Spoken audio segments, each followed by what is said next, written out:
All right, well, getting started tonight, 8 p.m. Eastern. The full schedule release will be announced right here on NFL Network. Shregs, which game that hasn't been announced yet are you looking forward to most? I think one of the best games played in the entire 2023 season was in the playoffs in the wild card round. That Sunday night game between the Rams and the Lions. As it is slated right now, that game will be back in Detroit. I'm going to say Rams at Lions, and running it back from a game that Puka Nacua was unstoppable until the very end when Jared Goff got the necessary conversions and first downs to win that game. I'll never forget Mike Tirico and his ode to Detroit. In fact, we have the clip in the final minute after the Lions won their first home playoff game in nearly 30 years. The last playoff win was up in Pontiac.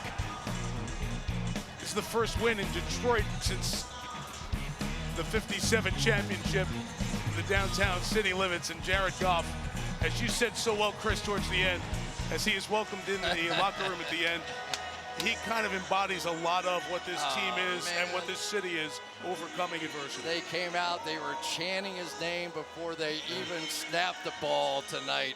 But he had something really insightful to say. He said, you know, it's not just me that was beat up.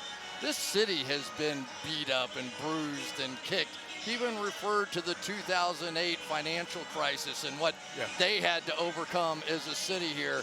And tonight is just one of those special nights in sports that really galvanizes a group of people in such a special way. It was a great night for the city of Detroit. Think about Detroit since then, guys. Sherry, we've had the NFL draft. We've had all these signings of Penny Sewell and Amon-Ra St. Brown and Jared Goff. And Detroit is the team right now. And the Rams, they came this close of knocking them off. They're playing again in Detroit. I can't wait for it. And gosh, that music's good. Are you better off alone? Okay, I'll let you guys go. Someone else go. That was good. I like the background music. Listen, we've been off for a long time. The Jared Goff thing is unbelievable what's been going on. We saw the news about the contract. I know in Detroit when he was on stage in front of the draft and Amon-Ra St. Brown gets 250,000 people to chant his name. It's an unbelievable thing that has happened with Jared Goff over the past couple of years. It felt like for a while there when they traded him, he was about 10 minutes away from having a podcast on Barstool. Now it feels like he's going to be with Oprah. Like it's an amazing ascension that he's had. And yet I'm going to look forward to two other teams in his division. When is Bears-Packers? When is it? What week is it? Where is it first?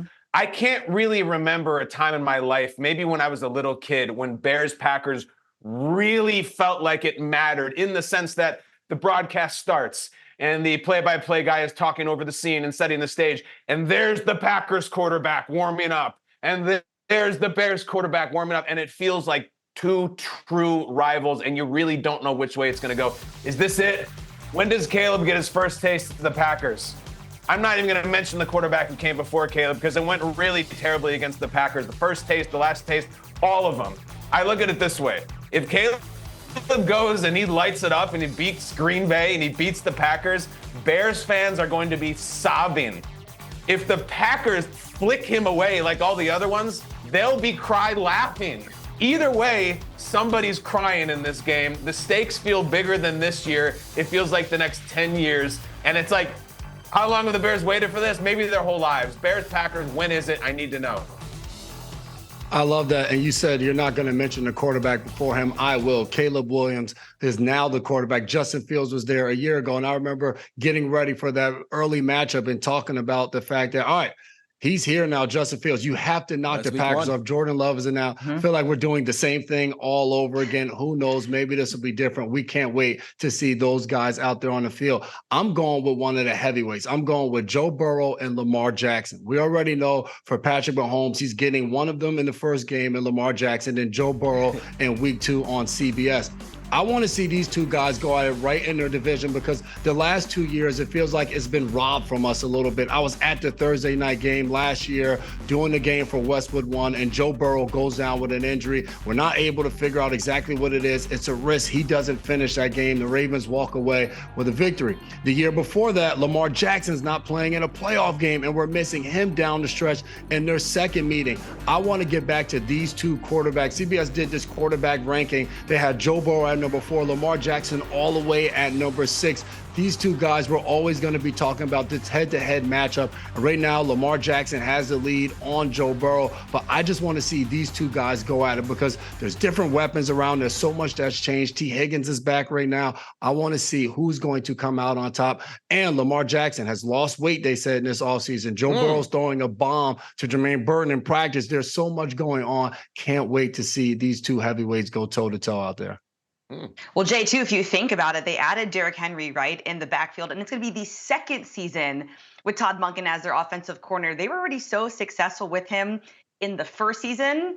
That is also a game I'm keeping an eye on. But I want to go back to Kyle. You talked about the Packers. I want to do Packers 49ers. Again, it's a revenge game early. It will be a chance for a redemption. 49ers in the playoffs. The Packers were just so close in this game. Again, shoulda, coulda, that missed field goal. What could have happened in that game? It's going to be second year for Jordan Love, really, and this offense and Jordan Love and company. I can't wait to see what's going to happen. This game will be at Lambeau this time around, so I'm interested to see how that might play out, particularly if it's a later game in the season, a nice, cold December snow. I think that would just be the most ideal way for the Packers just to, get a little payback for the 49ers from last season. One of the great rivalries in sports is Packers 49ers so many years, whether it was Steve Young and Brett Favre or whether it was Colin Kaepernick and Aaron Rodgers, and now you've got Jordan Love and Brock Purdy. It's great. Today, we're going to find out the Thanksgiving games. We're going to find out the Christmas Day games. We're going to find out who's broadcasting the Christmas Day games. We're going to find week 1 Sunday night football game. All of these games have still not been released. They still haven't been leaked. I haven't seen anything online.